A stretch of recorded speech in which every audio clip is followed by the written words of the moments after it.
Hi, I'm Mike Marino, and this is a brand new episode of Live from My Mother's Basement.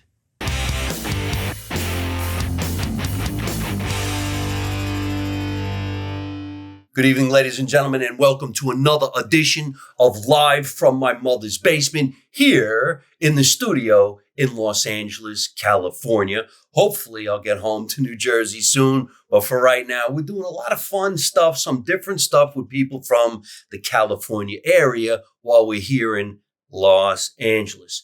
Today is something very different than what we normally do. A lot of times we have guests come on the show that we know or that we're familiar with or that they have something going on in the world that they want to share with us. But recently we put something on the internet, my producer, Tatiana, that said, hey, anybody got a Cinderella story? Anybody want to be on the Mike Marino show, Live from My Mother's Basement, out of the blue? And today we're doing that. Ladies and gentlemen, this is Kevin Sutton. Thanks for coming down the basement, thanks, my man. friend. Appreciate it. Thanks. All right? Yeah. Why don't you tell us that story of what I just described and how we did this for today? Well, I saw that thing on Facebook, and I was like, all right. Well, the thing is. yeah, the thing you'd mentioned. Right. The thing on Facebook is we put out, let's say, an ad. Who would like to be on the show? And what is your reason? And if we like it, you score coming down the basement. Right.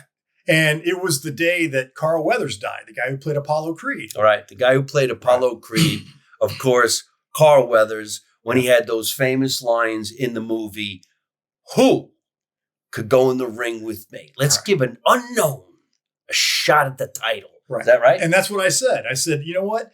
Today, the day Carl Weathers died, he played Apollo Creed. He gave an unknown named Rocky a shot.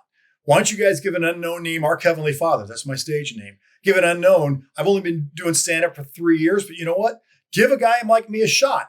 And I said, so on the day that Apollo Creed died, now's your chance to make another unknown somebody. And she texted me back. She emailed me back. She goes, that's great. I love that. And here I am. So it's all, and thank you for having me. It's a great idea. Let's see what happens. So Team Marino, Tatiana Blue Shell producer, myself came up with the idea. Actually, Tatiana came up with the idea. Let's give an unknown a shot. Right. Someone who actually, I would say, is a fan of the show and wanted to be on it. And this is how it happened. He won by saying something kind of cool. If Carl Weathers gave somebody a shot like Rocky, why don't you guys give an unknown a shot at being on Live from My Mother's Basement? So that is why we're doing this today. So I hope you guys enjoy this series of conversations we're going to have with what he says is an unknown comedian. But by the end of this podcast, he's going to be a known comedian because we're going to make that happen. I want everybody watching to know right now, we are going to make that happen. By the end of this podcast, he's going to have new followers. He's going to have new fans, and he's going to have new places to play as a performer, because we're going to make that happen because we also have the power to say, you know what? You're funny. Okay. Come do some shows with me. Yeah. Right? So let's start off with where you're born and raised. I'm from Indianapolis. I've lived there, I don't know, maybe 30 years. And I live in Dallas now. I've been in Dallas for a number of years, like 30 years in Dallas. And you got to touch on that because a lot of my friends and fans that we're lucky and blessed enough to get them from around the world. Of course, we got a lot of East Coast fans, and we don't normally get to hear Indianapolis, Minnesota. Yeah, he has no accent. Indianapolis, Indiana. Yeah, it's. Oh, what did I say? Yeah, Minnesota. Yeah, I said Minnesota. Yeah. When I told you. Yeah, well, it's Minneapolis, but yeah, they get to see there. There's actually a great story. There's a Mexican restaurant in Indianapolis. It's huge. I can't remember the name of it. What an idiot. I said Minnesota. Yeah. But the guy, who was I thinking? The guy left Mexico and he bought a bus ticket for Minneapolis, but the guy at the bus counter in Mexico misunderstood him. He ended up in Indianapolis and just bust tables and ended up, buying a restaurant. It's one of the biggest Mexican restaurants in Indianapolis. I don't remember the name. I've been there for a while. But anyway, yeah, I grew up I grew up about 5 blocks from the Indianapolis Motor Speedway. It's 500. It was great. And when I was like, our buddies were like 9 years old, we got our wagons and we decided that we made money. We were like bootleggers. What we did is we went to the track and, these guys are carrying these big containers full of beer. We'd say, hey, you know what? We'll haul it for you. So we'd put it in our wagon and we'd take it from their car all the way up to the gate and they'd give us a couple bucks. And they invariably, hey, you want a beer? It's like, we're 9. No, I don't want a beer. But it was, it was just a fun way to make money when you're like 9. Yeah, well, yeah. There's a little scooter going to the supermarket. Yeah, right. And so the hard skate wheels on the bottom back in the day. You got paid in deposits. You took the bottle back and you got your nickel. I remember that. Oh, yeah, it was great. Right? So we just, we'd haul beer for people. And then, one year we decided we made sandwiches and sold them. So it was a great hustle. thing. Yeah. It was always mini sandwiches and a beer. Come on. Yeah. It's a 50 cents. Yeah. That's a job. Right. See, that's almost where comedy's going to come from for you, because the truth is always funny. When you talk about the past, I already went to my childhood as soon as you mentioned that. Right. I'm like, oh my God, remember the soda joint at the corner? That's where we got the milk and the bread. Yeah. Oh, yeah. I mean, a lot of my comedy comes from, I assume you went to a Catholic school too, right? Because I've heard you talk about it. Yeah. And so did I. And so much of my comedy, comes from even, my stage name, Our Heavenly Father. I wanted a name that people would remember. And I wanted a name, and I used to, when I first came up with it, I thought, well, if that's the only thing they laugh at, they laughed at one thing. Well, it's funny because when I heard Our Heavenly Father, I'm thinking, okay, is this going to be like a very squeaky clean comedian that does stuff about being Christian? Well, I do stuff about being Christian, but it's about it's about making fun of nuns and Catholics and just Catholic school, it was brutal on me. I ended up actually getting kicked out of 5th grade in Catholic school with 2 weeks to go in school. I'm sure you got hit I got hit daily because I was always the class clown. I got hit daily with rulers and, they draw a dot on the board and I'd have to put my nose on the thing and hold my hands out with a dictionary for 20 minutes, for being an asshole in school, all those things that would happen. And my brother at one time, my brother's a couple years older than I am, and he's an absolute nut. He said, hey, the next time a nun does something to you, call her a whore. I said, okay. I didn't know what that meant. So she did and I said, hey, whore. And all of a sudden I'm grabbed by the ear. I'm yanked down to the principal's office. I'm thrown down and I'm out of school. It's like, huh? So I had to finish the last 2 weeks of school at our local public school. And everybody thought I was just moved into the neighborhood. It's like, no, I've been here all along. So, and in 6th grade was really easy because in 6th grade, I will say the Catholic school education is pretty good. And in 6th grade, it's like, I learned this stuff last year. And so it was, it was easy to skate through 6th grade. So Indianapolis, this is where you were born and raised. Yeah. But when you were going to these Catholic schools, did you have an affection for wanting to be a performer? Did it start to hit you then? No, I think what hit me was, and again, this is being a smartass, always trying to take something and take something and having fun with it, take it and, make it, find a joke in there, find something, get everybody laugh. So I guess in a way it did, because I really liked making people laugh. And it was a thrill. Just like when the first time you're on stage and you say something, you're like, well, that was pretty cool. Well, I did that all along. I was always trying to make people laugh. And not really for the reasons, I wanted to pick up girls because I was younger then. It was just to make people laugh. I thought it was always funny to make people laugh. Everybody's born a class clown. Yeah, right. And if you're in Catholic school, chances are. Oh, yeah. It's, believe me. I remember one time, again, I played football and baseball and basketball. So we would have those games on Saturdays. And, and if you're in Catholic school, we go to church, like some church class every day of the week. And then we'd have to go Sunday. So now we had to go Saturday. It's like, what? I've used my coupon book up. It's like, I've gone to church so much. Yeah. And I remember the priest, we would, before the games, that we would pray that we beat the other team. And I remember saying this. I said, wait a minute. We're playing all Catholic school teams, right? Yeah. Well, aren't they praying to God that they beat us?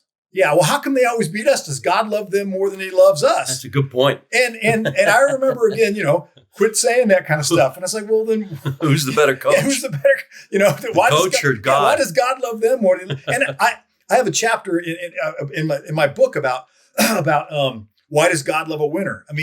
I remember when like it always happens. I'm a big baseball fan. And every time a guy leaves a little small market team and signs a $500 million contract, he always says, well, you know what?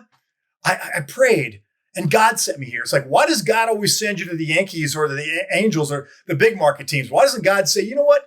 You should go play for the Pittsburgh Pirates and only make $11 million a year. But God always pushes them to the to the big budgets. Why does God do that? I don't know. Does God not like the Pirates? I don't know. I hope this is where your stand-up comedy is going to come from, but we're going to get to that. Yeah. First of all, we got to dig into why, and I'll show you exactly how people come and talk about why they become comedians, because it always deals with the childhood. Yeah.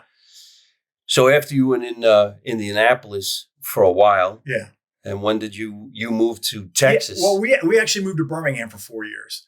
And, Alabama. Yeah, Alabama. Which is like to be in Alabama. Okay. Well, here's what's funny. Everybody, if you tell somebody you move to Birmingham, what's the first word they say after that? Alabama? That's what you just said. And everybody, we're moving to Birmingham. Alabama, like, I know where it is. It's more of a question like, why the hell would you move there? But I had a job and I went down there. Birmingham it's a lovely, I will say, I was surprised at how pretty of a town it is. What exactly do you do? I write advertising. Why did you move to Alabama? I write advertising. And I live in Dallas now. Right. But I write advertising. And I got a job at an ad agency there, and and really liked it. And and then an ad agency after 4 years, an ad agency in Dallas hired me, so I went to work there. So I've been there since. But the great thing about Birmingham, you write ads still to this day. Yeah. I wrote a bunch. I wrote a bunch of Geico ads. For 10 years, I wrote McDonald's commercials. So it's been fun. So Birmingham was great. It's like you're driving by, you're like, where's the city? Because it's all hilly and there are huge pine trees everywhere and you can't even see anything. You're like, oh. So it's a really pretty town. Nice. I mean, because, being from the East Coast, born and raised in New Jersey and buildings in New York City, you wonder, what is Alabama like? Is it slower? Do the people talk nicer? Is the food better, bigger? What is the main food like Jersey? Okay, hot dogs, pizza. Right.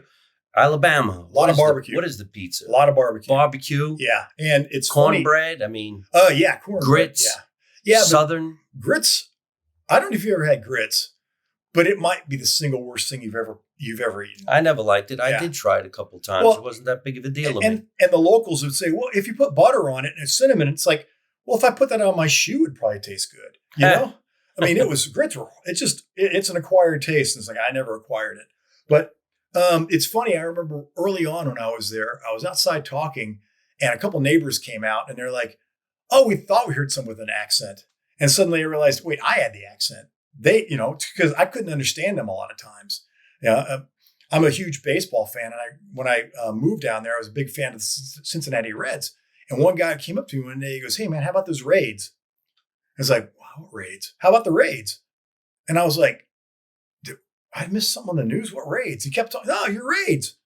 What Raids? He goes, the Cincinnati Raids. I said, and I realized, I gotta rethink how I communicate down here. People were wonderful. The people were really wonderful. It's just, it's a different way to do things. The one thing I'll tell you is, if you live down south, you don't trust anybody. Okay. And I mean this. In the South?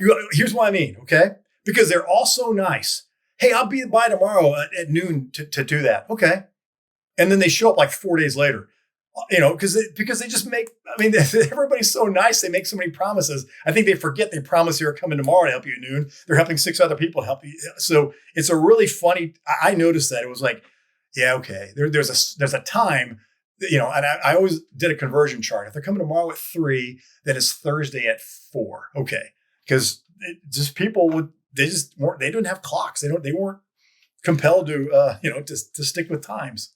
Very strange. Well, you mentioned that you wrote a lot of ads. Mm-hmm. So you write copy. Right. Growing up in New York, I spent most of my time doing TV commercials. Oh, okay, yeah. And I remember when we were performing the commercials, you would see the big ad agencies that sent over the person who said, I'm the copyright on this, or I wrote the jingle for this, and this is the way this goes. So it was always very interesting because I almost felt like, well, we're going to improv the commercial, so shouldn't I be getting paid? Yeah. Well, if you wrote it, wait a minute. Didn't I write it? I will say that there's something to that because I I was actually asked about 2 years ago to audition for a commercial. And I think they asked me to audition because they knew I was a writer.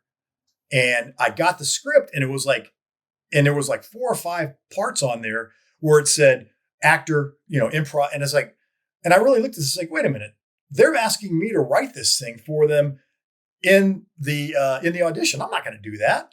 Oh yeah. Yeah. Yeah. I a mean, lot of times you'll do an improv in an audition. Right. And you feel like going, hey, wait a minute, who's coming up with this Right. idea? It would really suck if after you did your audition and all of a sudden you watching yourself on television. I tell you this, we would write stuff and an actor would throw out a line in callbacks and I would write it down because it's like, that's funnier than I came up with. And then we would quite often put it in the script. I mean, it, and it's like, that's a funnier line. So, and even if it was a guy that we might not have hired or cast for this thing, it's a funny line. And, it's kind of, at that point, it's sort of everything goes, but so I was a copywriter. So the writing part to me, let's explain to everybody what a copywriter is. You go to a place, a building, an ad agency, and they hire you on a freelance basis or a 9 to 5, 40-hour-a-week basis. Which one is it? And then what campaign, how does a company that wants to promote something come to you and say, okay, could you write us something so creative that we can triple our money? Yeah. I worked for ad agencies. So they would, basically what an ad agency does is they sell what they've done for other clients. So a new client will say, I like what you did for this client. We'd like to hire you to do something like that for us. And so, I was a writer for a long time. Then I was a creative director, which meant I was, overseeing a lot of them.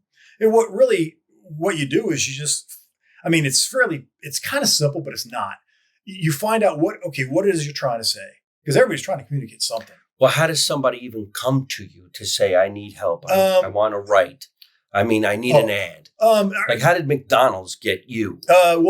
McDonald's hired the ad agency that I was at. Okay. I think they just liked, they liked the work they had done before. And they said, again, we want that for us. And, they hired me, the ad agency hired me because they said, okay, you know what? I like the work you've done, the comedy you've done here and here. And we want to bring this sensibility to these McDonald's commercials. So I get hired for those. And after a little while, you write them, and then the client seems to like them, and then so you get more and more assignments like that. So as a copywriter, I don't go out looking for clients to write. You don't have to. I don't have to. You have such a great pedigree, right? That they come looking for you. Yeah, they come looking for the agency, and the agency hires you. So so that's kind of how that works. So you're at an agency, and they say to you, "Hey, listen, we just got a new buyer. Right. It's McDonald's. Right. And we need you to come up with some really great stuff that make more people go eat that burger." Right. How do you do it? What did they even say to you? This is why they need us. Well, because who came up with the Hamburglar? That's a good point. Who came up with the land of McDonald's? Right. Who came up with the toys? This is huge. Yeah, I think that was all an agency in Leo Burnett in Chicago. They did all that. I'm pretty sure it was them. But anyway, what I would do is, as a writer, I work with another. You work in a creative team. It's a writer and an art director, and the art director is the one who sort of, hey, what if this happens here and this happens here? How it looks and everything. So what we get is we get a brief. We get basically a strategy brief. Here's what the client needs to sell. Here's what they want to say. And so we just take. I did a commercial. For example, we did a commercial for my buddy, art director partner David Ring. And I had a commercial. He's the one who came up with all the Eat More Chicken stuff, by the way. Wonderful kid. More chicken? The Chick-fil-A Eat More Chicken campaign. Oh, really? Yeah, my friend David Ring, wonderful guy, did that. Anyway, so he and I were working on a Tabasco commercial. And what they said was, we want this commercial to communicate courage under fire. So we just, it's a great, what we call a great, if you have a great brief. Courage under fire. Yeah. So we came up with an idea. We were like, where does Tabasco come from? And we just started kicking around what if it's What if they're like comets from the sky? What if God's missing his pizza? And that's where it's kind of like the delivery's coming, the delivery. So we just thought it was a funny idea. So that was our commercial. Our commercial was, you see these fireballs coming down and smashing into things. We shot it here in LA, smashing into downtown LA, like, a barn somewhere out in Kansas, and it ends with a fireball hitting Stonehenge and all the stones falling over. But in the middle, and you see all these fireballs, and you cut up, and God's watching TV, and he's laughing, and he's not paying attention to what he's doing, and he's missing his pizza while he's trying to put Tabasco on it. So that's the commercial. So we just did it I guess it's the same way we come up with bits. You see something that you think is funny, and you write it sounds to me like a bunch of guys get around a table, smoke a lot of weed, and come up with something really silly. Right. And then all of a sudden somebody goes, I'll give you $100,000 for that. And you're going, all right, well, you can have it. I will say it's whiskey and not weed for me. All right, whiskey for you. Yeah, right. But but that's just it. I mean, you just come up with what you think are funny thoughts, and you put them down on a piece of paper. You show a storyboard. You show it to the client. They're like, well, I like that. And then did you ever have a client go, this is not what we're looking for. Do something else. Oh yeah, it happens all the time.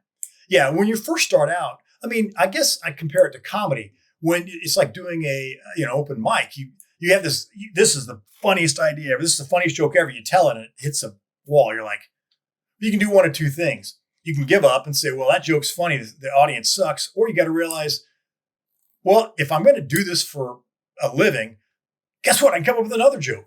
Yeah. But when you first start out as a copywriter and they kill your idea, it's the best idea you've ever had. There's not a better idea. Suddenly they kill it. You're like, God, now what am I going to do? And one day I had this thought, well, why don't you come up with another one? It's like, oh yeah, I'm getting paid to come up with ideas, not ideas singular. Do they ideas. Actually pay for multiple ideas? Or do they say, hey, listen, that really sucked. We're going someplace else?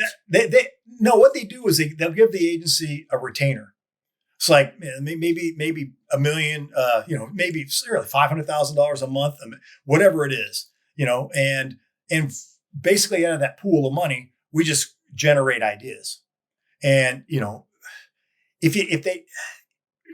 I will say that our batting average was usually pretty good because we knew the client, we knew what they wanted, we knew the brand. So we could come up with ideas that were usually bought. And, usually what the fire you is after a while, maybe a year or two or three, it's not working. The sales needle's not moving. They say, you know what? We need different thinking. So they'll go somewhere else. So in the pitch meetings or the ideas that you had for the Progressive commercials, and that's it, you said, Geico. Yeah. What, I mean, this has got to be the most popular commercials on television with this green little lizard. Right. Who even came up with the lizard? It was an ad agency in Richmond, Virginia that came up with it. Because basically they were thinking Geico, Gecko, Geico, Gecko. They thought it was a funny little play on words. So is that right? Yeah. So wait a minute. This guy is in God knows where, and he comes up with a little green lizard would be right for the Geico commercial. Yeah. And what guy at Geico said, okay, well, let's start airing those things. I tell you, there was a client at Geico who's legendary. He retired a few years ago. That's why their commercials aren't good anymore. He was legendary. His name was Ted Ward, and he was unbelievable about he would make me laugh and make it good. And he bought it because he understood that every insurance is exactly the same. I mean, Progressive's insurance isn't any better than Geico's insurance. What makes it good is it's if you like them, it's likability. So if you like the company and you laugh at it and you find it humorous and all that, you look forward to it and you just like the company. You do, and you like the little green lizard because he's got a great accent. Well, it even made you wonder, like, why did they come up with a guy who has an English accent or an Australian accent? That's again. Sometimes those things just happen, and by happenstance. I don't know the story behind that, but I worked on ads that when they had like a sponsorship with MLB or a sponsorship with the NHL. So like we did one a couple of years ago where it was a motorcycle ad where this guy is. He's he's riding his motorcycle, all through these hills and bends and like Shenandoah Valley, whatever. And you realize he's daydreaming because he's lining the field at a baseball stadium the same way. And you realize the foul line is just all basically in his mind. He was on his motorcycle. Right. And another guy goes, "What do you do?" He goes, "Think everybody will notice?" Yeah, they're going to notice because, the foul line was all over. And it was just, and the whole idea behind that was people who ride motorcycles, they get it. They get that if they're not riding their motorcycle, they want to be riding their motorcycle. So, which one of the Geico commercials did you write? That's the one I wrote. That one. I wrote a couple. I'm trying to think of some other ones I wrote. We did a lot of them. We did a whole thing about rivalries, like Yankees fans versus Mets fans, or just two people pulling into the parking spot. It's after you, and they realize, oh, wait a minute, that guy's a Cardinals fan. Oh, you're a Royals fan. So they basically wouldn't budge. And we cut, and it's late at night, midnight, and all the cars are gone, and they're still, fighting for that same spot because it's the ridiculousness of rivalries. So yeah, we just, again, just a lot of it has to do with, you got to kind of know your subject, and if you don't know your subject, you research it a little bit, and then it's really finding a human truth. And that's really and I think the best stand-up is finding human truth, finding something that makes somebody go, I'm trying to find the truth within your life so that I can figure out exactly what made you tick into the stand-up world. Well, it's I'm going to get there. Okay. I'm going to get there. All right. So, basically I just started writing, I've written commercials that, aren't funny, but I preferred to write stuff that was funny, and people seem to always, an ad agency would have a lot of different clients, and some of them don't want humor at all. So they wouldn't put me on those, they wouldn't put me on like, hey, we want you to write a perfume ad, because I don't write those. I'm not good at that stuff unless the company wanted something that was funny for some reason. So I tended to be put on stuff that was funny, that client wanted something funny. When I was a little kid growing up, and all I ever wanted to do was TV commercials, right.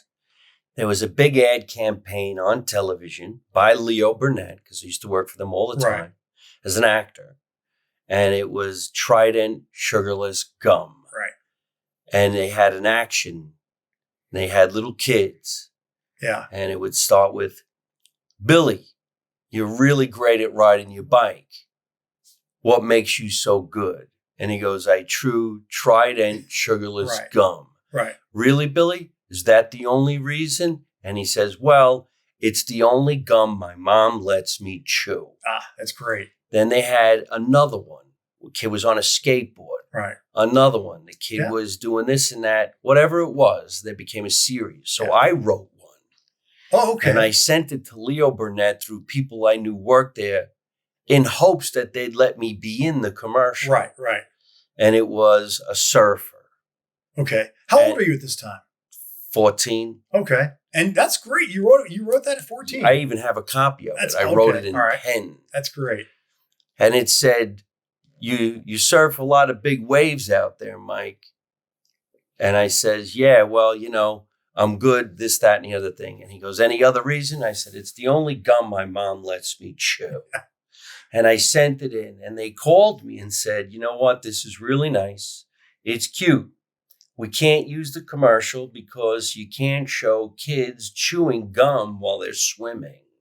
Oh. However, we're doing a couple commercials. We think you look great. Come on in." I ended up doing commercials. Oh, that's great. That's great. I remember when I was younger too, the ad agencies would create commercials with products you never heard of. Right. They were new. Yeah. So, and I think it was 1982, they came out with Kentucky Fried Chicken hot wings. It was the wing. Okay. Yeah. And they asked me if I would do the test commercial. And me and a bunch of kids at that time were listening to MTV. So it was about the music. It was about eating the chicken really fast. Right. So the music made you, "Ooh, I want that chicken." Right. Right? It's kind of a hit factor. Make it cool. Right. And that was a test commercial. It hit so hard when they rolled it out, which was the term they used, we're going to roll it out regional.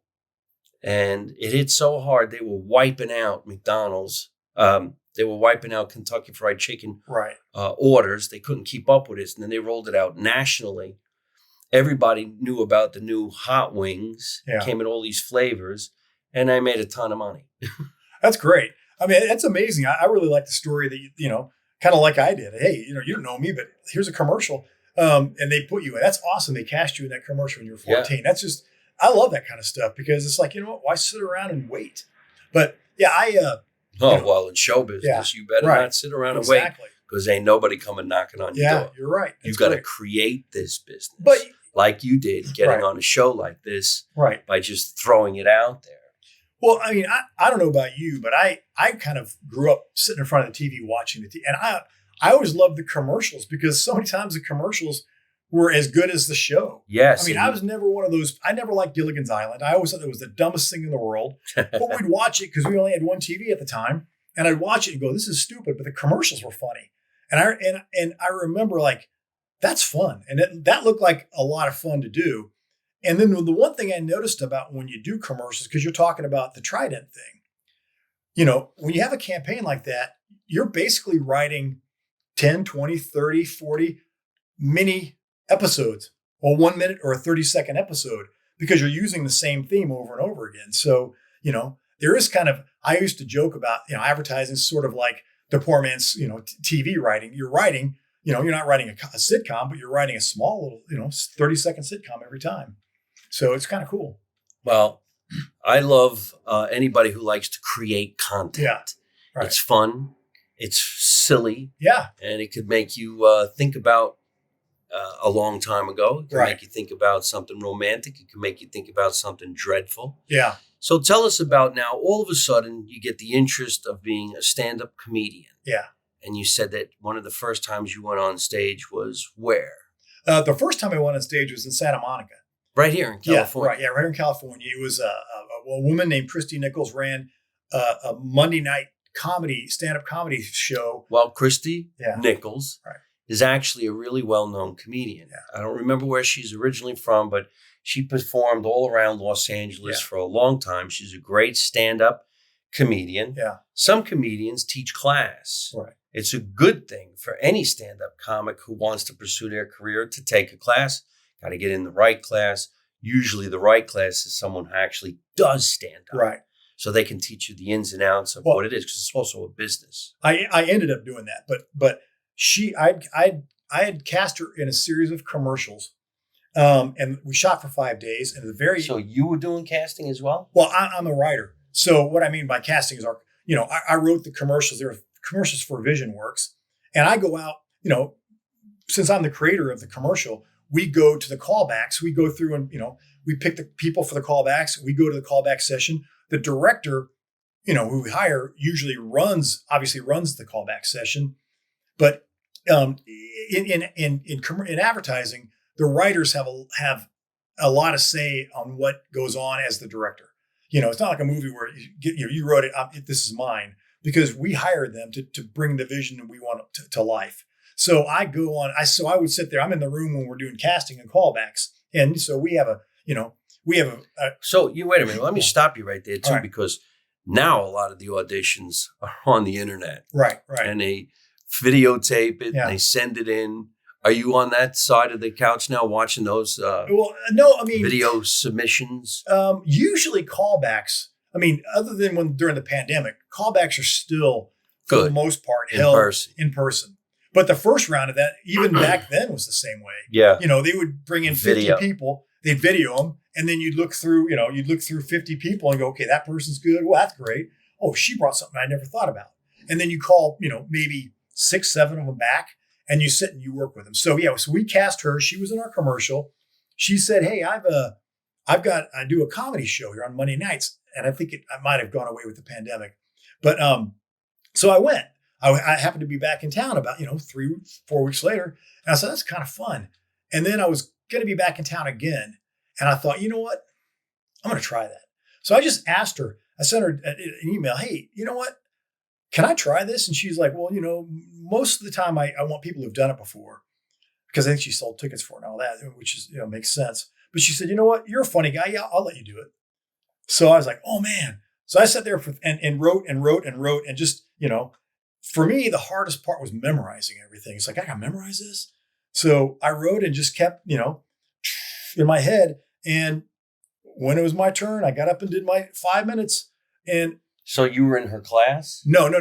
She just was. Since I cast her in a commercial and we shot for 5 days, in downtimes, we're always joking around with it. Wow, 5 days on a commercial. Yeah. How nice is that? Yeah. Well, because there's 5 different commercials.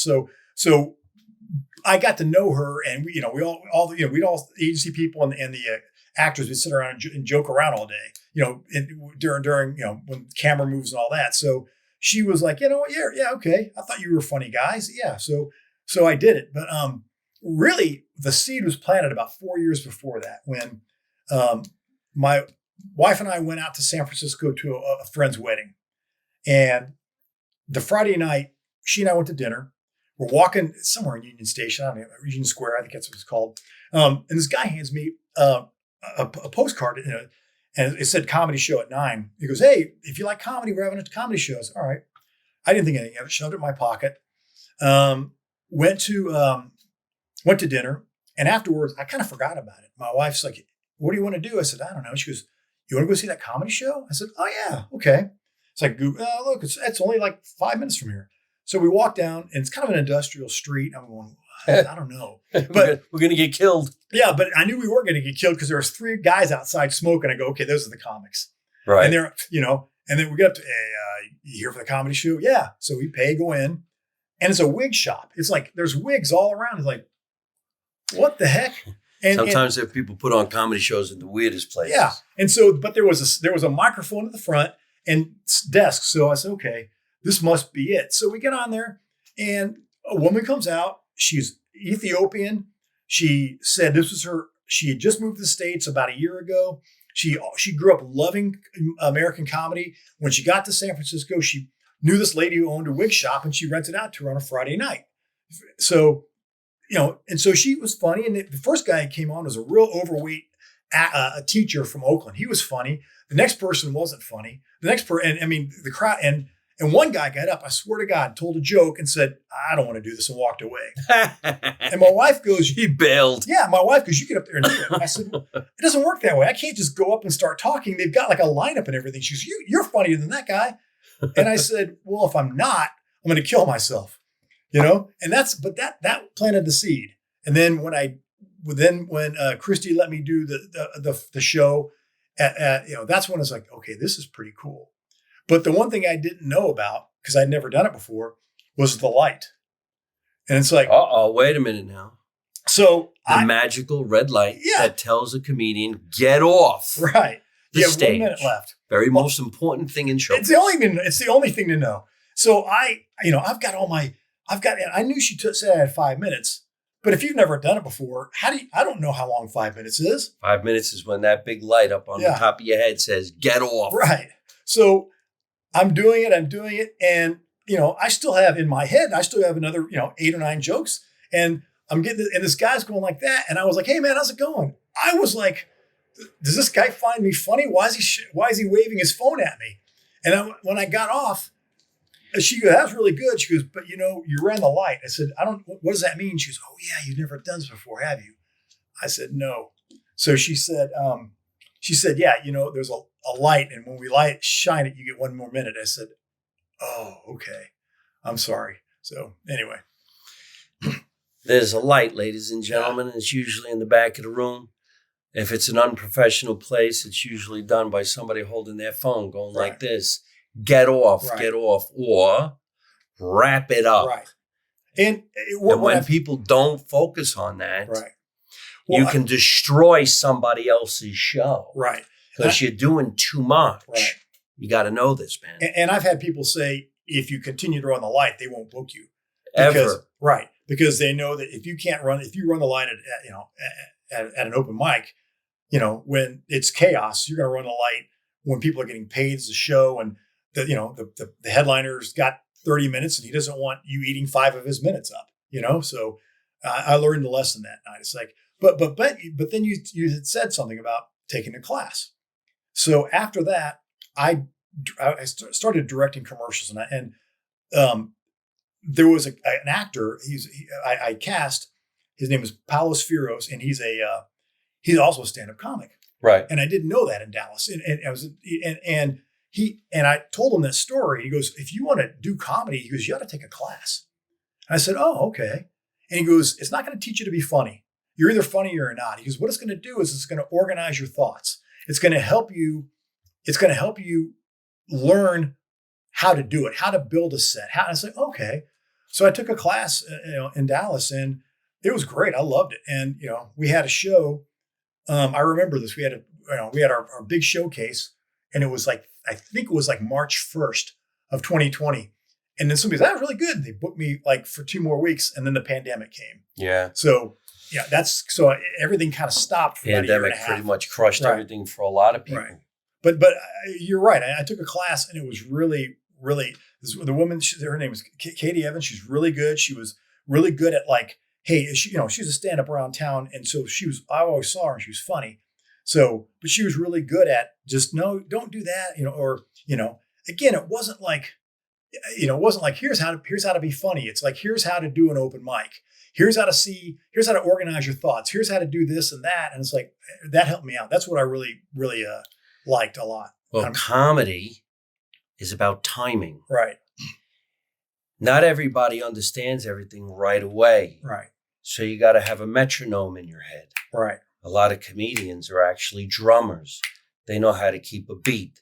So even if you're not saying something that's extremely funny, the beat makes it feel funny. Right.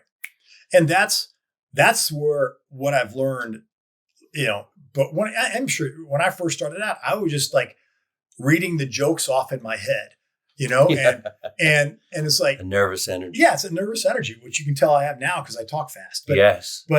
He But talks faster than anybody I know. I'm doing anything I can to slow him down. I'm slowing down. It's not working. Well, I'm trying anyway. That's for me was because I've always been writing. I've been a writer, it was the joke part wasn't as difficult as the performing part. And I think that's where I've turned the corner. Now I start realizing, you know what? I don't have to cram. I can just stop and tell a joke and let it lie and let it marinate. Yeah. And then move on and not tell the next joke before they're finished laughing at that one, which is a rookie mistake, but the timing is exactly right. It's like, boom, take a breath, boom, let it go. Take a breath. So, even in an interview. Yeah, I know. Take a breath. Yeah. You got to remember something. Hey, people are watching. Right. And it's like Rocky. You know what? I mean, he was punching and punching and punching. That's what I'm doing now. So yeah, you don't have to. I know. Because people are going to have to hit the rewind button. Right. And nobody wants to hit rewind. Yeah, exactly. I'll take you on the journey. Right. The journey's yours, but I'll take you.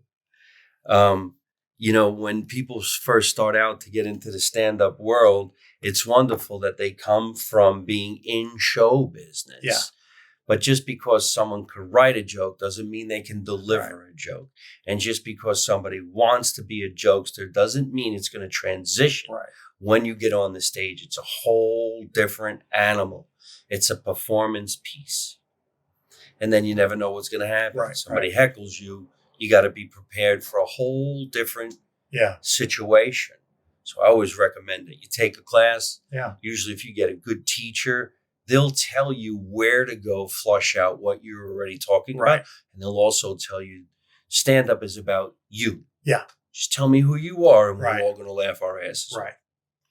So how many stages have you been on? Where have you been touring? What have you been doing? I've done about since I'm trying to think. New Year's Eve, I've done about 6 shows. New Year's Eve? Yeah. So I've done about 6 shows in Dallas. I did one in Tyler, Texas. I've got Plano, Texas. So I've been doing it. I've talked. There's a new club in Rockwall, Texas, which isn't far from Dallas. TK's? No, it's a new club just opened, and I talked him into doing a Father's Day show. That's cool. Yeah. There's nothing better than a theme show. Right. So, Father's Day. Right. Mother's Day. Valentine's Day. So there's a funny comic in town. She's got her Celine Rogers. She's got this really funny whole bit about daddy issues. Right. So we want her on there, and then a bunch of comics who have kids, and kind of tell this this funny little story Father's Day wrap up thing.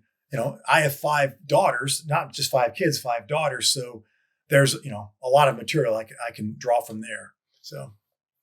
Well, you have a little stage name. You call yourself our Heavenly Father. Right. What does that mean? It was kind of my kids joking around one day, it's, I think it was just them having fun with the fact that, I'm their dad and you do what dad says. Oh, okay, our Heavenly Father, Oh, his kids say it? Yeah. So I just thought it was funny. How many kids do you have? I have 5. 5 daughters. Wow. Yeah. 5 daughters? All daughters. Yeah. See, that's a sitcom right there. Well, I wrote a book. It's called Dear My Doll. and it's. Let's pull it up. Yeah. Dear My Doll. Yeah. Essays from Estrogen Hell. Yeah. By Kevin Sutton. That was before I went with my stage name, but yeah. So. What's this book about? It's basically me writing to my doll, writing to the research and development department. The premise is you make a PMS pill. That works 1 week a month. What the hell am I supposed to do with the other 3 weeks? Because I've got a wife and 5 daughters. And so it's basically me explaining I should be running your research and development department because I know more about women than you do. And then the entire book is what I don't know about them. And it's just little stories about my family, about my kids. And honestly, when I first wanted to start doing comedy, I've got a lot of stories in there. And I thought that this is a treasure trove of just tell these stories. But I tell you the thing, I don't know, what I found is interesting is when I'm doing these like open mics, especially, early on, the guys running the open mic and the guys booking people are all like 25, 26. And so when I say, hey, man, you have kids? These guys have never had sex before. So, so they don't even understand what a joke about kid is. What's that? Well, you got to know your target audience, and there is an audience for everybody. Yeah. So I would do less of this at the beginning. Now I'm trying to pull more stuff out because it's just, just having daughters, it's crazy. Let's read from the back page. I've been reading it while he's talking.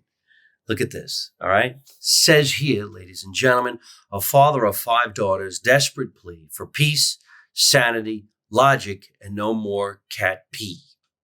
And there's pictures of 2 little sayings that were written by your daughters, I guess, when they were younger. Yeah. This one says, Dad, I really do hate you from the bottom of my heart, something you don't seem to have. And it's pointed to a heart. And I love the picture. The heart's my favorite thing. And then this one says, Dear Diary? Yeah, it was, yeah. Who wrote this one? My daughter, Julie. She was a little kid? Yeah. She was like, I don't know, 7 or 8. And what's funny is I have a book that I write notes in, right? Mm-hmm. And she found it and thought, I'll turn this into my diary. And I was looking for it one day. Oh, there it is. I found it. And I saw she started a diary. Dear Diary, my dad and I think he is stupid. No, Dear Diary, my dad, I think he is stupid. And I like how she spelled stupid. STOOPID. Stupid. Yeah. But then it says here right on the back, thank you for reading the back cover. Research shows you are now 95% more likely to buy this book. Good thing you're going to like it.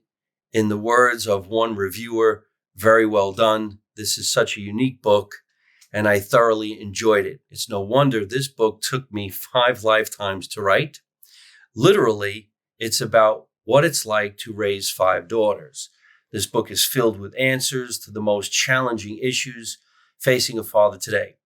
How a 30-pound girl can generate 97 pounds of snot. Why the Kardashians get to live in a mansion while her teacher has to live in a cardboard box behind the school. And what happens when a girl thinks she is suddenly going to sprout a set of testicles. I've spent my entire adult life in captivity with a wife and 5 daughters, a life of endless shrieking, discarded panty liners, and Evel Knievel-like leaps of logic. And now I am sharing my experiences with you. Sorry. And then it has like 4 testimonials. 5 from each one of his daughters. Yeah. Pray for dear my doll. It's pouring in. So here is 5 little testimonials at the bottom. Does mom know what you said about her? That's from Beth. Are you getting paid for appearing in this thing? No, are we getting paid? Are we getting paid? Julie, what am I wearing in this book? Kelly, whatever. Caroline, and I like cats from Katie. So they're very encouraging to their father. I'm sure they're actually loving and caring. They think Dad is silly. But so there's the book right there, folks. You can get it. Tell everybody where they can get it. You can get it online at dearmydog.com, or you can get it on amazon.com. But it's Dear My Dog. It came out about 10 years ago. What does that mean? What do you mean? Dear My Dog. My Doll is a PMS pill that women take. Oh, well, that's why I don't know about it. Okay. My Doll is a PMS pill that women take, for that time of the month. And that was the premise was, Dear My Doll, I can teach you about women because you were only covering 1 week of the month and there are 3 other weeks you're not covering. So I can help you out. Yeah. And there's one of the stories in there about you read on the back cover about sprouting testicles. One night I put my twins down, they start fighting. So I go up to say, why are you crying? She called me a boy. Are you a boy? No. Then quit calling her. Okay. Quit calling your sister a boy. Okay. And then so I close the door and I hear boy, and I open the door again and they're crying. It's just, and I come downstairs and my wife goes, why are they crying? I said, well, she thinks she's going to sprout a set of testicles. She doesn't want to. Yeah. This crazy man wrote even another book. I just thumbed through it. This type of book is the type of book that's perfect for me because it's pictures. And I like looking at pictures. Okay. So this one here, never wear a hat to a beheading. And 99 other pieces of our Heavenly Father advice. Another collection by Kevin here.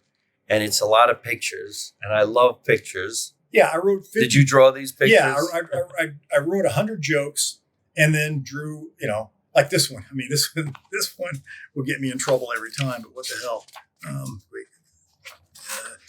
Talking about Catholic school. Should have just passed it. Where is it? Oh, yeah, that one. Nursery, 36. Never have an abortion if you're Catholic.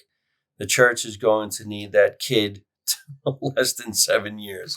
All right. Well, there you go. And there's my nursery picture of a priest with a boner looking in the nursery. So it's that kind of. I don't even know what this picture's about, but there are testicles on the floor. Yeah.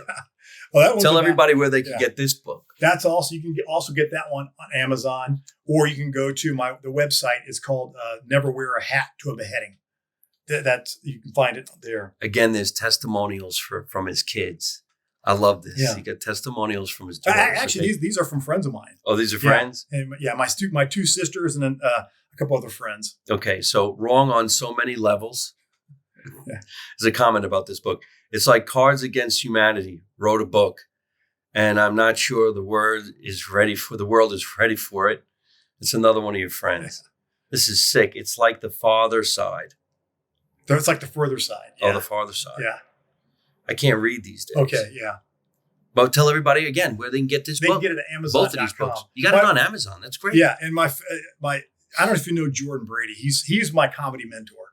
Jordan Brady is he's a director here in town. He's directed 3 comedy movies. One was called I Am Comic, one was called I Am Road Comic, and one was called I Am Battle Comic. Oh, really? Yeah.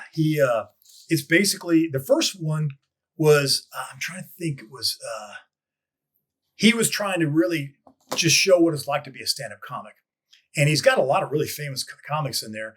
And he kept asking people like, how do I find out? How do I get into the scene? He himself had been a stand-up comic I think in the 80s and done well. Now he's directing. And there was a guy's name was Rich Schneider. I can't remember his name. Rich Schultz? No, it wasn't Schultz. Comedy club owner. Yeah. It was Rich Schneider. I think he was an early SNL guy. Anyway, everybody kept telling him, you know what? If you want to know the scene in LA, go to him. He knows everybody. So he put him in touch with all these people. And he had just kind of given up on stand-up like 10 years, 15 years before. And so in the process of this documentary of kind of trying to find out what stand-up comic's all about, Rich got the itch again to do it. And so he's like, you know what? I didn't want to do this. And so at the end, I think he knows Tom Arnold. So Tom Arnold put him on a show and he did well. But it was basically that it was kind of interesting. Here's a guy who had a lot of success early on. He's back to doing stand-up. He's doing stand-up in a pool hall where, he's up there and people are playing pool, not even paying attention to this guy.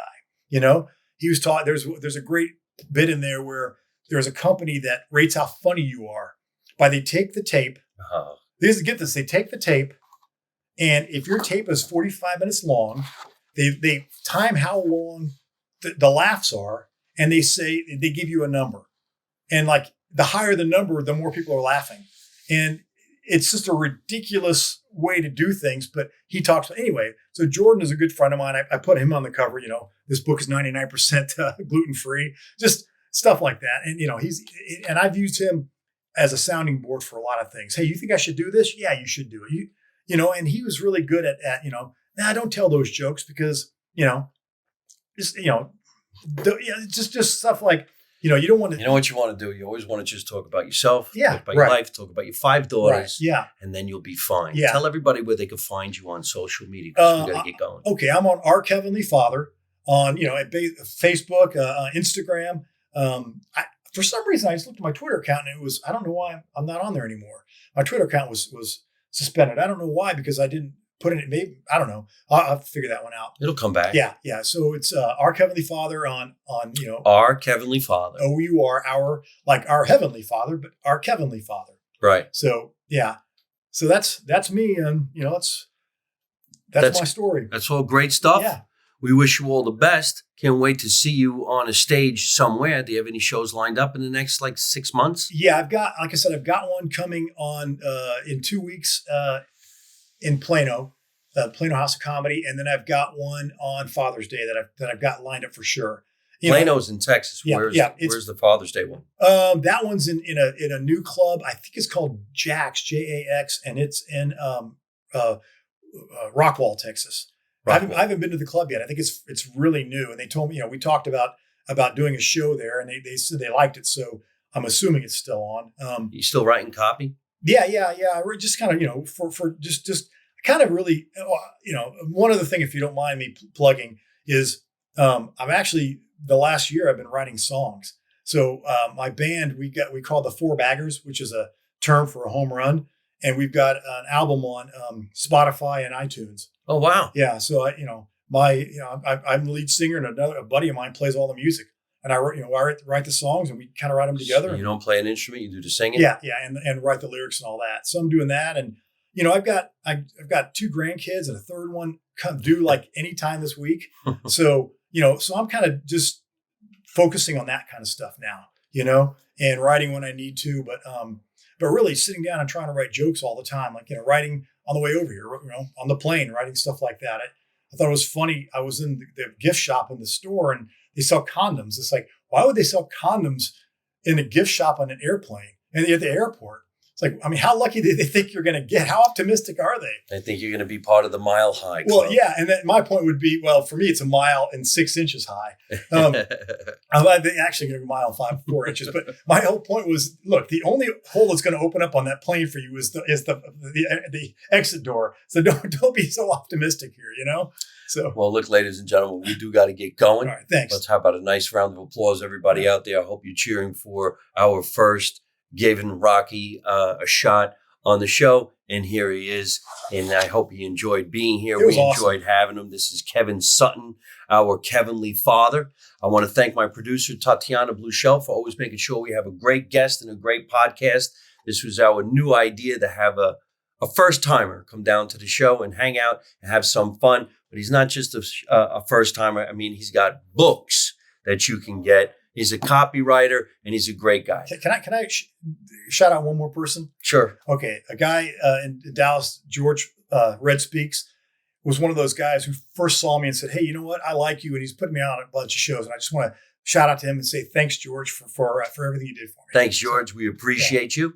Listen, everybody, let's make America Italian again. You know the motto. Live from my mother's basement, we always say, you don't know nothing, you don't see nothing, you don't say nothing. And how do I end every single one of my podcasts? By saying the same thing along with my guest.